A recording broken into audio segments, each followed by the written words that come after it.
In the summer of 1970, Disneyland was supposed to be a paradise for 8-year-old Charlotte Halberga, place of laughter, color, and childhood wonder. She was last seen beaming beside a towering costumed character, her mother snapping pictures. Just a few steps away. Then, in the blink of an eye, she was gone, swallowed by the churning sea of tourists. Despite exhaustive searches and countless pleas for information, the trail went cold. For 2 decades, her case became just another line in the growing ledger of unsolved mysteries. But 20 years later, nature itself unearthed a secret. After a bout of torrential rains and flooding swept through Southern California, a farmer, tending his land near Disneyland, stumbled upon something wedged into the cracked earth of a drained sewer channel. It was strange, unsettling, and it would finally shed light on the grim fate of the little girl who vanished in the happiest place on earth. The morning sun barely filtered through the tired curtains of Marilyn Halberg's cramped Buena Park apartment. The once white walls had yellowed to the color of stale paper. The linoleum floor was etched with the scuffs and grooves of years gone by.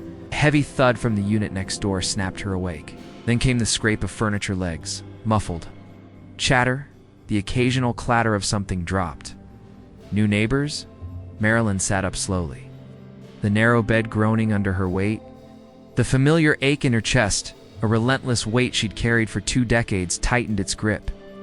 It wasn't the noise that unsettled her, it was what it represented. Life moving forward. People starting fresh while she remained rooted. To one awful moment in time, the day Charlotte disappeared. Once, she'd had a real home, a small house with a yard, 2 bedrooms, a garage. But the endless searches, the days off work, the private investigators, the flyers, all of it had eaten away at her savings until the house became a casualty. More than that, it had turned into a mausoleum for her grief. The move was supposed to help her heal. It hadn't. She still dreamed of Charlotte's face every night. And during the day, every blonde child she passed made her heart skip with cruel hope. She shuffled toward the bathroom, telling herself she might get ready, maybe even meet the new neighbors. But before she took another step, the phone rang. The caller ID made her freeze. Detective Nolan Barrett. It had been months since she'd heard from him. She lifted the receiver, her hand trembling. "Hello, Marilyn. It's Nolan." His tone was careful. "I need you to sit down." Her pulse quickened. "What is it?" "We found something connected to Charlotte's case." The room tilted. She'd been here before. Flimsy clues, false hope, dead ends. "I can't do this again, Nolan. Every time you call, it leads nowhere. This is different, substantial. We need you at the scene to identify a few items." Despite herself, she felt a flicker of something she hadn't let herself feel in years. "What did you find?" A farmer near Disneyland uncovered an old suitcase. Inside was a costume, one of those big park character suits, and a little girl's dress. "Marilyn, it looks like the one Charlotte wore that day." Her grip on the phone tightened until her knuckles whitened. "Where? I need you to confirm it. I'm sending an officer. Okay, you be ready in 15 minutes. She could barely form the word. "Yes." Marilyn moved quickly now, throwing on slacks and a wrinkled blouse. As she reached for her purse, her eyes landed on the old Polaroid camera perched on the dresser, the same one she'd used that day in Disneyland. She'd never been able to part with it. On impulse, she dug fresh batteries from a drawer and slid them into place. If nothing else, it would let her capture whatever waited for her. True to his word, the officer arrived on time. As the patrol car pulled away, he spoke. "Over the hum of the engine, the sights in Stanton," he said. "Near the dried sewer channel that runs along Disneyland's outer border." Marilyn stared out the window, her heart pounding like it hadn't in years. For the first time in 2 decades, the nightmare might finally have an ending. "Stanton?" Marilyn's voice caught. "That's so close. All this time, Charlotte could have been right here." The ride took barely 10 minutes, yet it felt like an eternity measured in pounding heartbeats. When they arrived, the scene bristled with activity. Uniformed officers clustered near the cracked concrete channel. Cameras flashed, measuring tape stretched taut. Yellow police tape fluttered in the warm breeze. its sharp edges snapping like warnings. Detective Nolan Berea was waiting as she stepped from the patrol car. He looked older than her hair, now silvered, deep grooves carved around his eyes. Decades had aged them both. "Marilyn, I'm glad you came. I want you to meet James Beckett, the man who found the suitcase." A weathered man in his 60s stepped forward, clutching his cap in calloused hands. His skin was bronzed from years under the California sun. "Ma'am," James said softly, "I'm real sorry about your little girl. When I saw what was in that case, I called the police straight away." "Tell her exactly what you told me," Berea urged. James cleared his throat. "I was checking my land after last week's floods. The sewer canal that cuts through my property been bone dry for years, got scoured clean by the water. When I saw it, a red suitcase, half buried in the mud. At first I figured it was just junk," he continued, "but it was old, real old. When I popped it open," he stopped, swallowing hard. "There was a rabbit costume inside, like the ones they wear at the park. And beneath that, a little girl's dress, blue with flowers. All faded, soaked through. When I saw that dress, I knew something bad had happened." Berea touched Marilyn's elbow. "Are you ready?" She nodded, her voice locked behind her. Ribs. They led her to where forensic technicians had laid the contents out on a blue tarpaulin. The suitcase sat cracked and sun-bleached, but it was what lay beside it that buckled her knees. "May I touch them?" "We've documented the evidence," a technician replied, offering her latex gloves. Her hands trembled as she slid them on and knelt. The dress was barely recognizable. It's powder blue now, a dirty gray. Daisies faded to ghosts. But as she traced the inner seam, her breath caught. "It's hers," she whispered, tears streaking her cheeks. "I made this. See here this hem. I had to redo it after I measured wrong." She set the dress down and turned to the rabbit costume. Dits. Head sagged inward, fur yellowed and matted. The mesh eyes had rotted through, making them look like they were shut forever. The once cheerful face was now something grotesque. Drained of life, Berea handed her a photo she had given him 20 years ago, Charlotte. Grinning beside a pristine white rabbit in front of Sleeping Beauty Castle, their hands clasped. "This one. It's different," she murmured. Asterisk, 2 decades in dirt and water will do that, Berea said quietly. Marilyn saw remnants of what had been a pink ribbon, now stained and frayed, velvet pants nearly gone, heart-shaped patch clinging to. The fabric, a technician approached. No usable fingerprints, water wiped them clean. Marilyn reached into her purse and pulled out her old Polaroid. The officers looked at her, puzzled. "For my own records," she explained.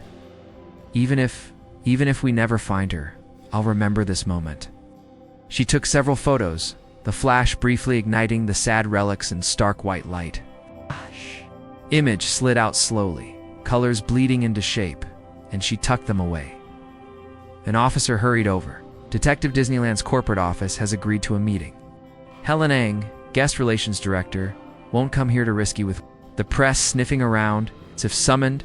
The low rumble of engines grew louder. News vans were parking beyond the cordon, porters already setting up their tripods. "Let's make this quick," Berea muttered.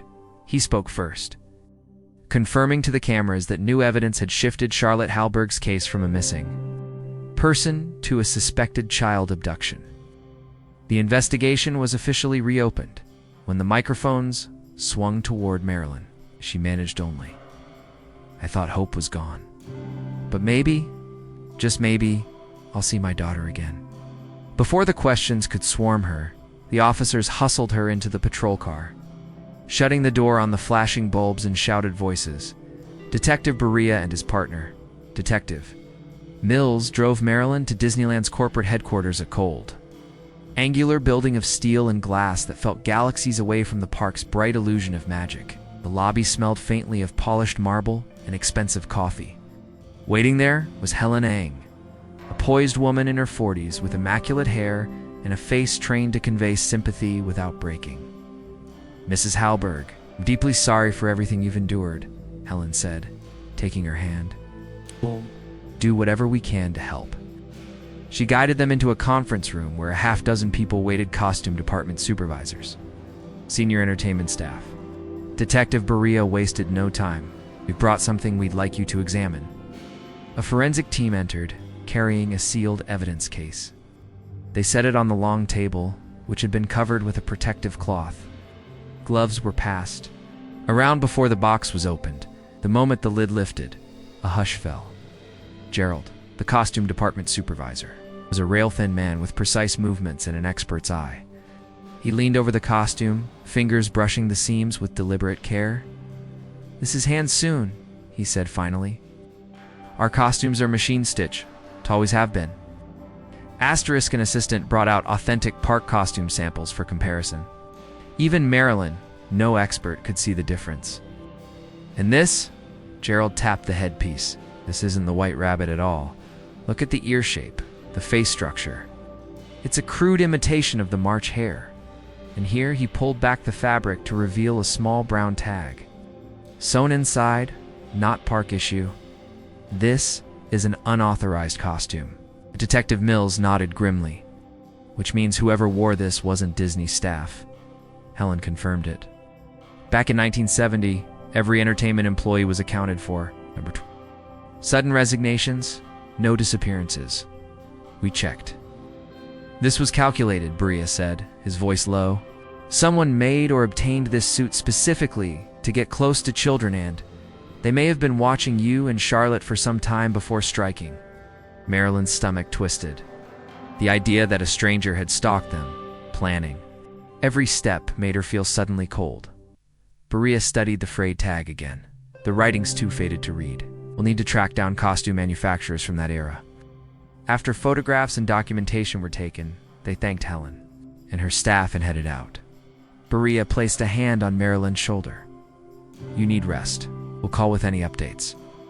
The ride back to her apartment was quiet. A patrol officer walked her to her door, waited until she was safely inside, then left. But Marilyn couldn't sit. She paced the small living room. The Polaroid prints from the crime scene spread across her coffee table like grim playing cards. How had that suitcase stayed hidden for 20 years? She thought of the county's sewer modernization project she'd seen on the news last year, and now the historic flooding. It had likely flushed away decades of silt and debris, exposing what someone had buried deep in darkness. She knew she couldn't just wait by the phone. 20 years of waiting had taught her one thing. Sometimes you had to hunt for the truth yourself. Marilyn pulled the worn yellow pages from under a pile of magazines. The cover was creased, the corners curled. She flipped through 2 costumes, scanning the listings. Party suppliers, theatrical outfitters, magic shops. She jotted names and addresses onto a notepad, sorting them by proximity. One in particular caught her eye. Crairy's Costume Creations in Santa Ana, just 15 minutes away. The address was familiar. She'd driven past countless times. Without a second thought, she grabbed her keys. Her old Civic coughed on the first turn of the ignition, caught on the second, and she was off.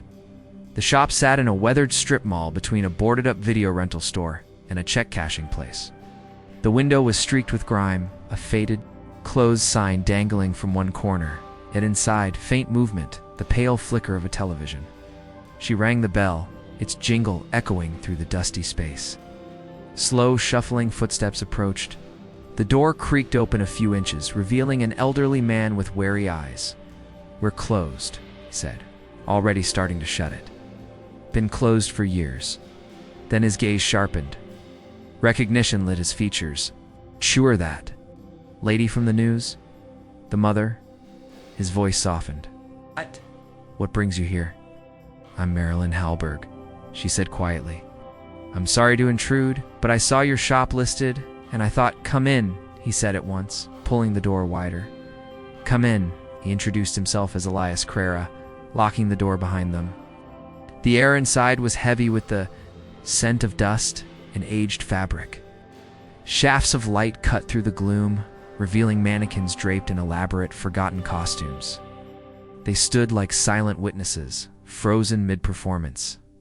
"Sit," Elias said, motioning toward a cracked leather sofa. "Closed up 5 years ago? My son never wanted the business. but I couldn't bring myself to throw anything away. So, I live here now, among the ghosts. Marilyn's eyes swept the dim shop, lingering on the antique sewing machines, the bolts of fabric cocooned under dusty plastic, and racks of costumes ranging from shimmering 1920s flapper dresses to garish polyester disco suits. I saw the news this morning, Elias said, his voice low, almost hesitant. About your daughter. That costume they found. Terrible thing. Reached into her bag, her hands steady only because she forced them to be. She laid the Polaroids on the table between them. That's why I'm here. I need to know anything about this costume. I thought you might recognize it. Elias leaned forward, squinting through thick glasses as he studied the close-up of the brown tag sewn inside the costume's head. His eyes narrowed. This tag? No, not mine.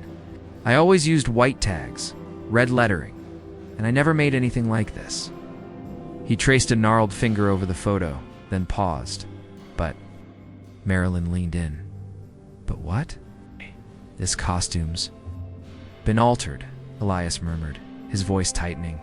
See this seam here, between the ears and the head? And the way the mouth's been sewn shut? Even the nose button replaced? Do you think someone was trying to disguise it? Marilyn asked. Elias shook his head, his gaze sharp now. Not disguise, change. Whoever did this, they weren't hiding the character, they were twisting it. He tapped the brow, the cheek lines, the chin. The original was cheerful, friendly, but these are the changes you make when you want something to look sad or frightening. Words hung heavy in the air. Cold shiver ran through Marilyn's spine. Was this done to terrify Charlotte, to break her? She clenched her fists, pulling herself back from the spiral of dark possibilities.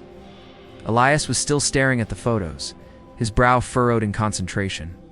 Then suddenly, he straightened. Wait here. He vanished into the back. For long, seconds, the shop was silent except for the distant hum of a refrigerator and the faint creak of his footsteps. When he returned, he carried a small bundle laid carefully on the table like relics. A plastic nose button, round glasses frames, and a yellowed, creased piece of paper. Marilyn's breath caught. What's this? I just remembered, Elias said, his voice tinged with excitement. Years ago, someone brought me a sketch, wanted us to alter a costume to match it. I didn't handle it personally, gave it to staff. But when I saw that nose and those glasses in your photo, he gestured to the table. I knew I'd seen them before. Marilyn unfolded the paper. The sketch stared back at her, an exact match to the altered costume. The sad, unnatural expression. Every modification, down to the last seam. Do you have records? A name? Anything?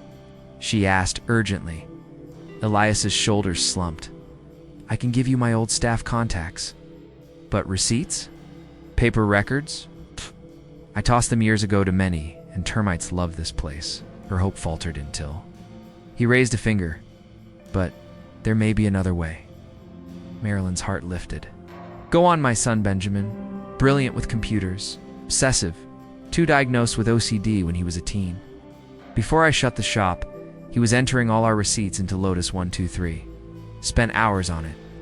I don't know if he finished, but if anyone can dig up that order, it's him. Where is he now? Morning shift at Freshfields Grocery. Right here in Santa Ana, Elias scribbled the address. Take the sketch. Might help him find it faster. Marilyn tucked the paper away carefully, gratitude and adrenaline mingling in her chest. Thank you. I'll make sure the police speak with you. Outside, the afternoon heat felt sharper, the sunlight almost too bright. She slid into her car, the sketch sitting like fragile evidence on the passenger seat, and turned the key. Freshfields Grocery was larger than a corner market, but smaller than a supermarket, its parking lot half full with midday shoppers. Inside, the air was thick with the scent of produce and fresh bread. Asterisk at an empty checkout lane. A middle-aged cashier was stacking paper bags. Excuse me, Marilyn said, looking for Benjamin Crera. The woman's face warmed with recognition, Ben. Doing stock today canned goods aisle, or maybe in back. Marilyn moved through the aisles, her eyes scanning for him. She found him at last slender, in his 30s, wearing the store's green apron over a neatly pressed shirt. He was arranging soup cans with near-mechanical precision, his name badge reading, Benjamin K., Benjamin C.R.A. Marilyn's voice was low but steady. He looked up from his meticulous row of soup cans, blinking behind wire-rimmed glasses. "Can I help you?" His tone was cautious, almost rehearsed. "I'm Marilyn Halberg. I just came from your father's shop." A shadow of concern flickered across his face. "Is my father in trouble? Is he all right?" No, he's fine," Marilyn said quickly. "Actually, he's been helping me. He said you might be able to help too." Benjamin adjusted a slightly askew can, then finally gave her his full attention. If he recognized her from the news, he didn't show it.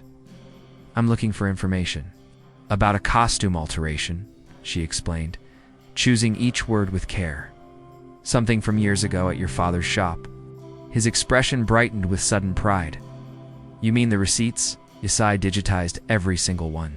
"Took me 2 years. Entered them all into Lotus 123. He leaned in slightly.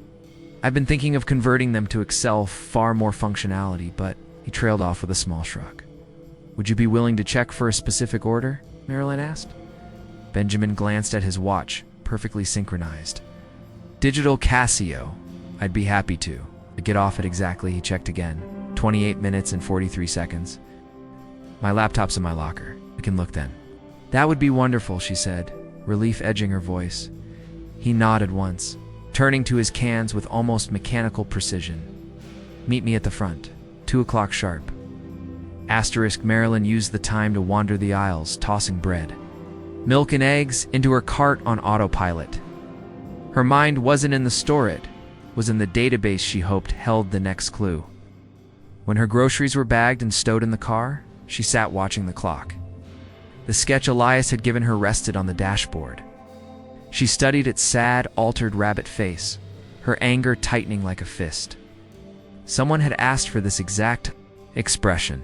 Someone had wanted it to frighten, at 2 o'clock on the dot. Benjamin emerged from the storypron gone, black laptop bag in hand. Scanned the lot methodically until his gaze locked on her. Marilyn swung her door open to greet him too. Wide, too fast. A car had just pulled in beside her, and the edge of her door came within inches of an elderly man using a tripod walking stick. "Oh," she gasped. "I'm so sorry," the man glared, his weathered face folding into sharper lines. Young woman with light brown hair rushed around from the driver's side. "Papa, are you all right?" "I'm fine," he grumbled, leaning heavily on her arm. To Marilyn, he snapped, "Watch where you're going, or are those eyes just for decoration?" Marilyn stepped back, mortified. "Ow." "Please, go ahead." Only when they'd moved past did she approach Benjamin. "Sorry for the delay," he said, hefting the laptop. It was one of the bulky early models, more suitcase than computer. "Not at all," Marilyn said. Benjamin led her to a quiet garden area beside the storage, a picnic table under the shade of a tree. They sat opposite each other, and he unpacked the machine with meticulous care. "This will take time," he warned, booting up the computer. The black screen and white typewriter text of Lotus 123 appeared, and his fingers began moving with startling speed. "We're looking for alterations from 1970 or earlier," Marilyn said, sliding him the sketch. "A pet costume." He studied it, then began filtering. Year, keywords, alteration, rabbit, costume, head. They leaned close to the flickering screen, combing through decades-old entries. Minutes dragged into nearly an hour. Marilyn's eyes burned from staring at line after line of transactions. Then Benjamin froze, straightening abruptly. "Here," he said, voice low and tight. The entry was dated May 15th, 1970. Costume alteration, spectacles, replacement, spectacles edition, facial seam work, rabbit, head. Marilyn's pulse kicked. "That's it." Benjamin scrolled to the customer field. The name glowed on the dark screen like something carved in stone. Raul Dreyfus. Payment. Cash. She whispered the name to herself, memorizing it. "Benjamin, you've done it. The police need this right away." Benjamin's face broke into a rare smile. pride and purpose shining behind the glasses. I guess my obsessive record-keeping finally paid off, Benjamin said with a small, self-conscious smile. Most people just find it irritating. Marilyn was reaching for her phone when a sharp thud cracked through the quiet hum of the store's garden area. Another followed louder, angrier metal slamming into metal. Benjamin froze. Is that? I don't like that sound. Marilyn was already on her feet, striding toward the front. The noise was coming from the direction of her car, rounding the corner. She stopped cold. The elderly man from earlier, the one with the walking stick, was attacking her car. He wrenched his door open and smashed it into hers again and again. Each slam followed by a vicious strike to her tire with his tripod cane. "Papa, stop." The young woman with the ponytail was frantically trying to pull him back. "Please, just get in the car." "Hey," Marilyn shouted, sprinting toward them. "What are you doing?" "Stop."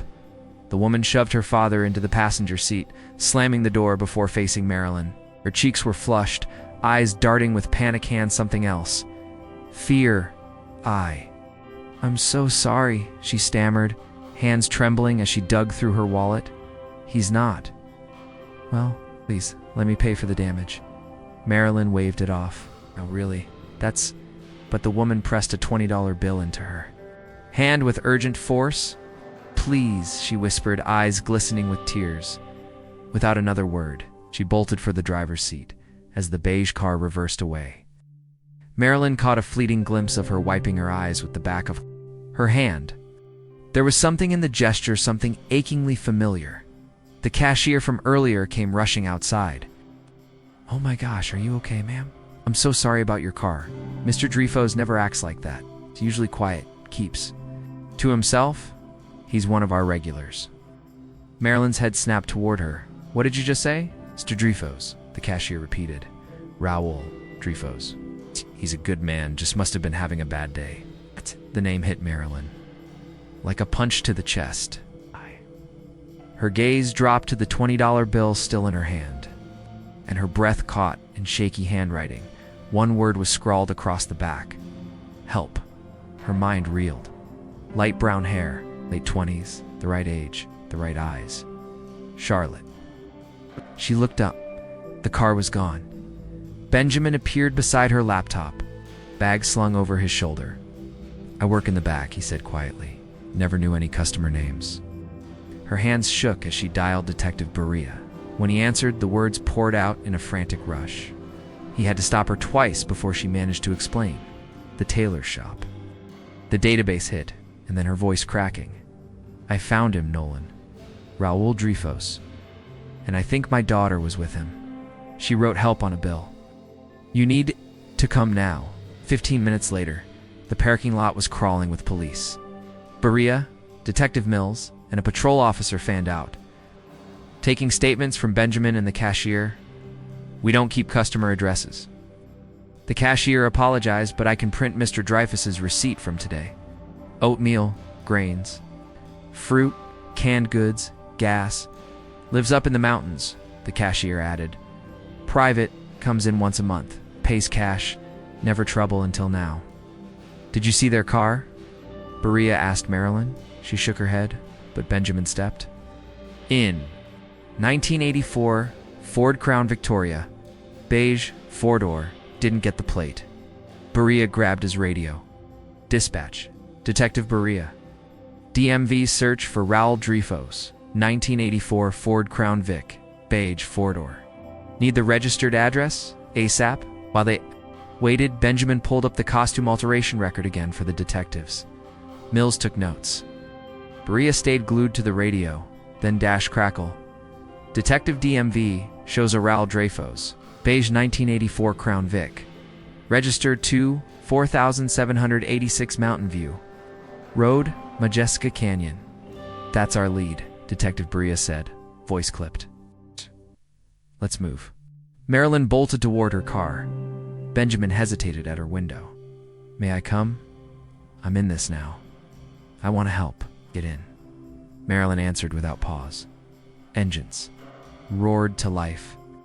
They fell into a convoy, shadowing the police cruisers as the road snaked into the foothills. The suburban clutter thinned, replaced by wild oak groves pressing close on either side. The address led them to a weather-beaten house, recessed from the road, its windows black, paint peeling, weeds clawing high up the doorframe. No car, no sound. Detective Mills eyed the property like a predator sizing up prey. Stepping onto the overgrown lawn, he called out once, twice his voice swallowed by the stillness. No reply. He tried the door handle, peered through dusty glass, then stepped back, shaking his head. Doesn't look lived in, he muttered, signaling for his team to sweep the perimeter. But Benjamin's sharp gaze caught something. Their driveway. Fresh tire tracks. Berea crouched, fingers brushing the dirt. 2, maybe 3 hours old. Good catch.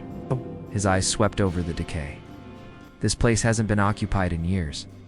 Dreyfus came for something or someone. Asterisk, he snapped into his radio. Dispatch. Back up to 4786 Mountain View Road. Begin search warrant process. Suspect recently on site. Tracks lead out. Mills followed the faint lines up the slope. They're heading into the mountains. Then, that's where we go, Berea decided. Everyone back in. Follow the tracks, but keep your distance. Roads get dangerous up here. The chase resumed. The pavement wound higher, cliffs and thick oak forest tightening like a noose. Marilyn glanced out at the scattered cabins' faded wood, old stone chimneys. These looked like 30s or 40s. Builds were deep into Majeska Canyon, straight into the Santa Ynez. Benjamin's knuckles whitened around the door handle as Marilyn rounded a hairpin curve. Perfect place to hide someone. The tracks finally led them off pavement onto gravel. Here the ground was a maze of crisscrossing tire marks. Harder. To read, Berea's voice crackled through Marilyn's radio. Spread out, car can't have gone far, stay together. Backup rolled in, headlights cutting through the dimming light. Shadows stretched long across the road as officers checked. Side trails and half-hidden driveways. Hours bled together. They knocked on the few inhabited cabins. No one had heard of Raoul Dreyfus. Odd. In a mountain community this small, strangers were rare. At last, the road ended. Ahead, a narrow paved trail disappeared beyond a heavy metal gate. The sign read, Cleveland National Forest authorized personnel only. Berea rattled the padlock solid. Federal land will need clearance. Darkness was pooling fast. Reluctantly, they backed off. Issuing a bolo now, Berea said, Triases. Boxed in, units will cover all exit routes. At first light, we move in with warrants and Forest Service. One by one, the police cars wound back down the mountain. Red taillights vanishing around the bends. Marilyn drove slowly, frustration pressing heavy in her chest. So close. 20 years she had even touched the woman's hand when passing. Her that Bill. The woman who had to be Charlotte, Benjamin, saw her grip the wheel harder. We've made huge progress today. A name, a location. The police are all in. Your daughter will be found. Asterisk, what if he runs? Marilyn's voice. Was tight? What if he takes Charlotte and disappears again? I can't survive another 20 years of this. The roads are covered, Benjamin said. But the look in his eyes said he knew that wasn't enough to quiet the storm in her mind. He won't get far, Benjamin said. But Marilyn couldn't shake the gnawing unease twisting in her gut. The police cars were now specks ahead, their flashing lights swallowed by the bends. She was driving so slowly it felt like her limbs had turned to water, the distance between them widening. Are you okay? Benjamin asked. Want me to take the wheel? She nodded, easing the car onto a wide shoulder. They climbed out to switch places, the cool mountain air wrapping around them, rich with the scent of oak and sage. Marilyn's gaze drifted up the road toward the gate they'd left behind when she heard it, a faint shout riding the wind. She froze, head tilting. Did you hear that? No, Benjamin said, scanning the trees. They stood in stillness. Then again a voice, maybe two, distant, but unmistakable. Marilyn's eyes found a barely there dirt trail disappearing into the forest, half hidden. In the fading light, without hesitation, she started toward it. We shouldn't go alone, Benjamin warned. Too dangerous. She could help borrow a neighbor's phone, call the police back. Someone could be in danger, Marilyn. shot back. Her voice cracked. What? It could be them, Raul, and Charlotte. What? I can't just walk away. She stepped onto the path, leaves and gravel crunching like breaking bones underfoot. Benjamin followed reluctantly. The trail coiled deeper into the trees, the dusk swallowing their way. Twigs clawed at their clothes as they climbed. Then through the shadows, a shape emerged, cabin and car, the exact model from earlier. The structure clung to a slope like it had been abandoned. Decades ago, gray siding warped, porch railing collapsed, windows boarded. No mailbox, no power lines. We should go back, Benjamin whispered. Tell the police. Tell them exactly where this is. A sound cut through the air footsteps, deliberate. A twig snapped sharply nearby. Someone else was here. Marilyn's pulse thudded in her ears. She started to turn away when she saw her, a woman slipping into the cabin. Movements quick, furtive. Her. Breath caught. Was it her? Gasoline hit her nose thick, choking. It's coming from the cabin, Benjamin said, alarm rising in his voice. This is wrong. We need to leave. Now. My daughter could be in there, Marilyn said, barely above a whisper. Then she ran. Benjamin called after her, but another voice joined his firm. Professional officers, they must have realized. The pair had fallen behind and doubled back. One officer was already on the radio calling for backup. Marilyn reached the door. It hung slightly open. The gasoline smell was overpowering. She pushed only for a strong hand to yank her back. Ma'am, stay clear, the officer ordered. Flashlights swept through the trees. Check the perimeter, Baria's voice rang. Get fire on sight, now I smell gas. The door creaked open. Police, hands in the air. From the gloom, Raul Dreyfus stepped out, leaning on a tripod walking stick. One hand raised, the other gripping his cane. His voice was calm, almost serene. I am Raul Dreyfus. I know you're looking for me. Two officers cuffed him, careful not to spark anything. As he passed Marilyn, their eyes locked. His expression was unsettlingly peaceful. Good luck, he murmured.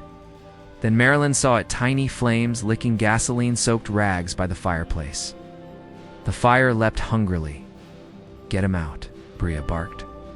The officers hustled Raul away. A scream ripped through the cabin, muffled but desperate. Charlotte. Marilyn's cry cut the air. There's someone in there, an officer burst out, coughing. Woman inside, chained to a bed. Need bolt cutters. I'll get them, Benjamin said, already sprinting downhill with an officer. The blaze roared higher, smoke billowing. Heat pushed rescuers back. Benjamin reappeared, bolt cutters in hand, without pause, vanished into the fire despite shouts to wait. From outside, Marilyn could hear him, metal grinding against metal. The crash of collapsing timber. Sirens screamed as fire trucks skidded to a stop. Hoses roared to life, water hissing against flame. Through the thick smoke and steam, two silhouettes emerged, Benjamin and a woman, coughing violently, clothes scorched, faces blackened with soot. Paramedics surged forward, pulling Benjamin and the woman into their care with practiced precision.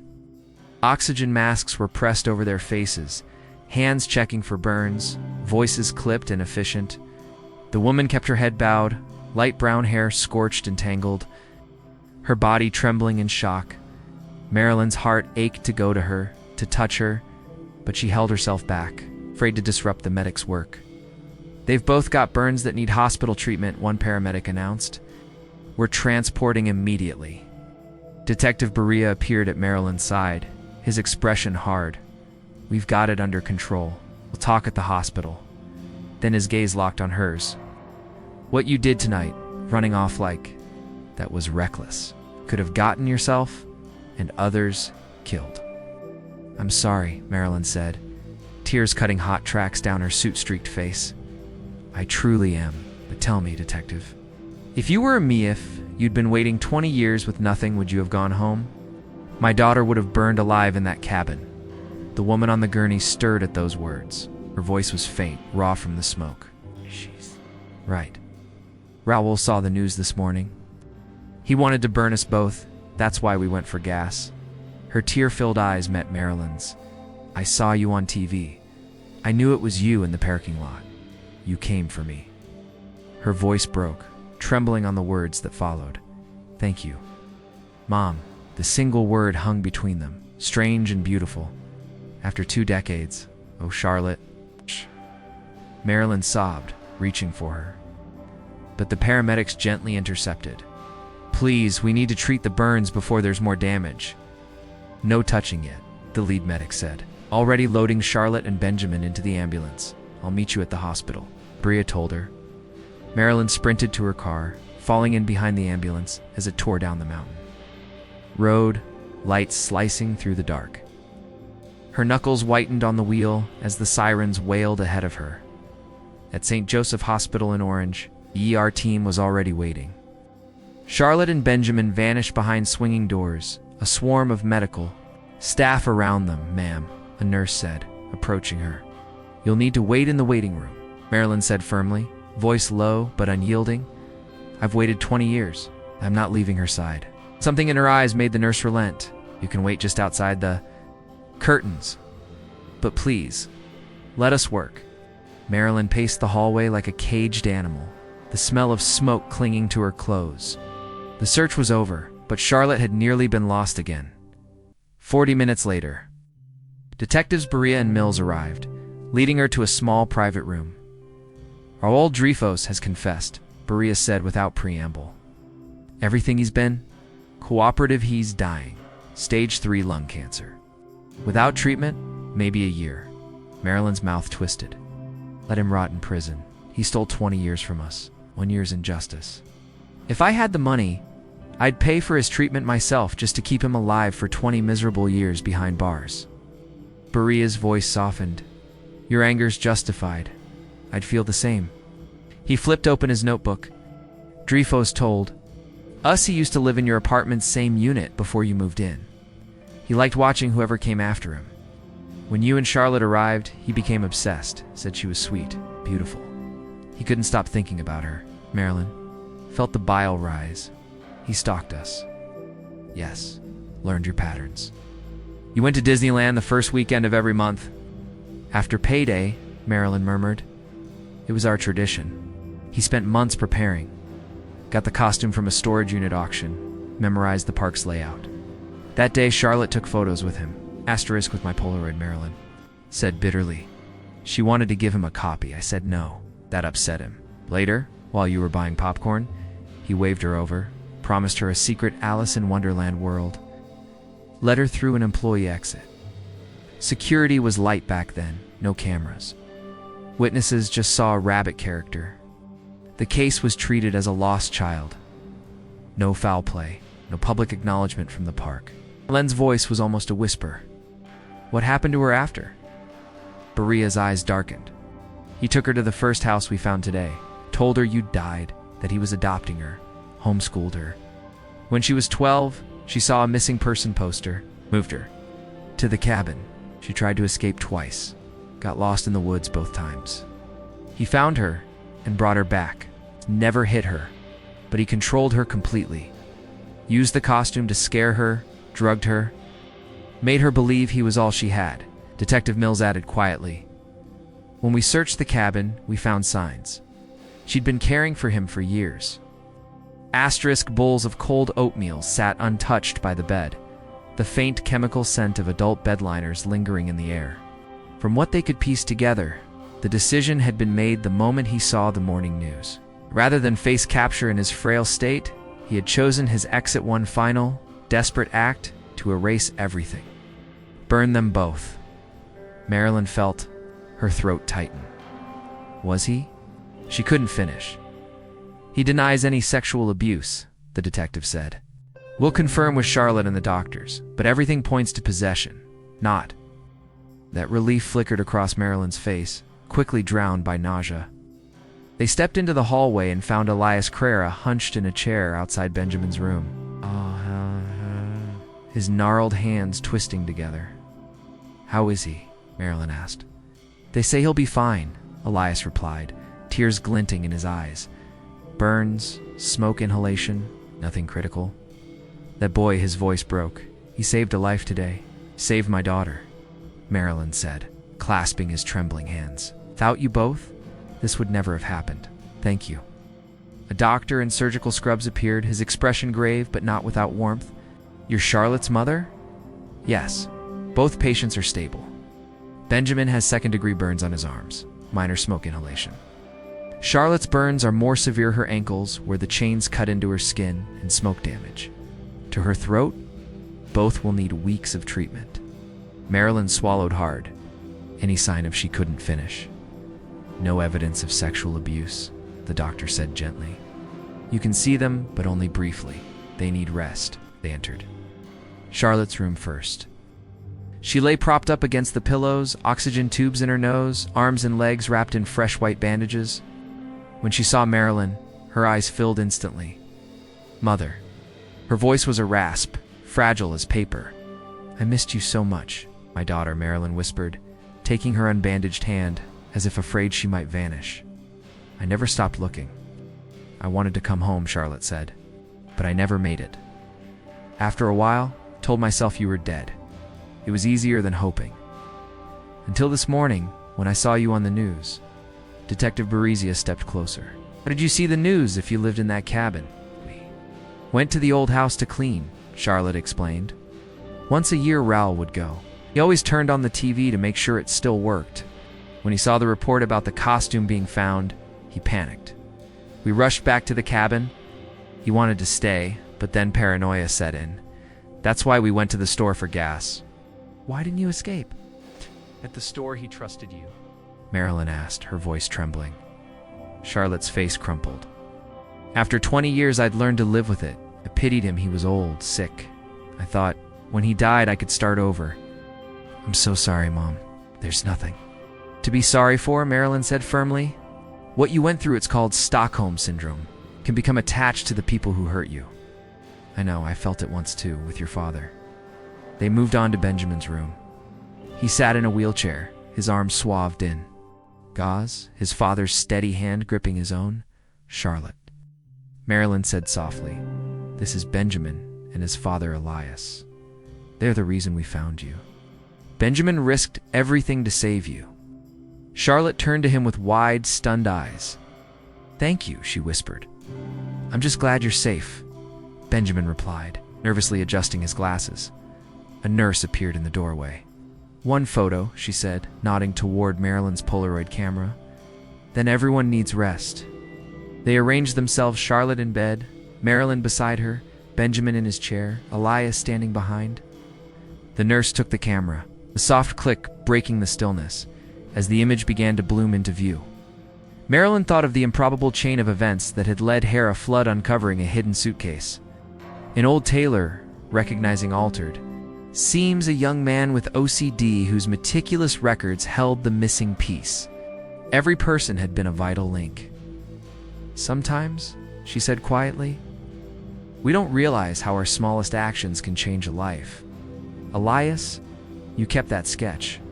Benjamin, you kept those records. Without you both, Charlotte would still be lost. The Polaroid finished developing 4 faces caught in a sterile hospital room.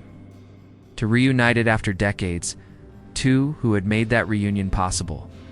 They were bruised, burned, and bone-tired. And yet, to Marilyn, it was the most beautiful photograph she had ever taken.